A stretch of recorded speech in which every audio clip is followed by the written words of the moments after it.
ખુશી એ કોઈ પ્લેસ નથી.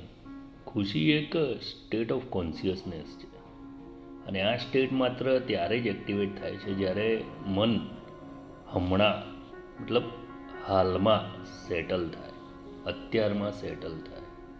મન બે જગ્યાએ જ જીવી શકે છે, એક ઇમેજિનરી ફ્યુચર અથવા બ્રોકન પાસ્ટ, અને બંને જગ્યા ઉપર જીવન છે જ નહીં, અસ્તિત્વ જ નથી. જ્યારે અટેન્શન પ્રેઝન્ટમાં હોય ને તો માઇન્ડ છે ને સેરોટોનિન પ્લસ ઓક્સિટોસિન છોડે છે. આ બે તત્વો છે, બધું સાયન્સ કહે છે. આ બે તત્વો નેચરલી સ્ટ્રેસને જ ડિઝોલ્વ કરી દે છે. પ્રેઝન્ટમાં રહેવું is a biology of happiness. હંમેશા યાદ રાખો, present is a God's language, past is a memory and future is imagination, but the present is truth. લોકોને સ્ટ્રેસ કેમ ફીલ થાય છે? કારણ કે તેઓ જીવન જીવતા જ નથી, તેઓ વિચારોમાં જીવે છે. જે ક્ષણે તમે વર્તમાનને પકડી લો ને, એ ક્ષણે સમય તમારી સામે નહીં, તમારી સાથે ચાલે છે. And a person whose time aligns with his mind is impossible to break. ખુશ કેવી રીતે થવું?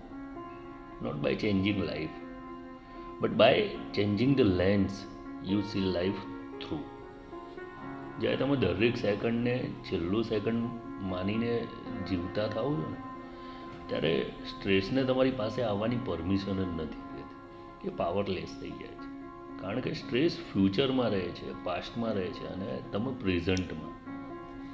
Happiness is not excitement, not pleasure. Happiness is inner સ્ટીલનેસ.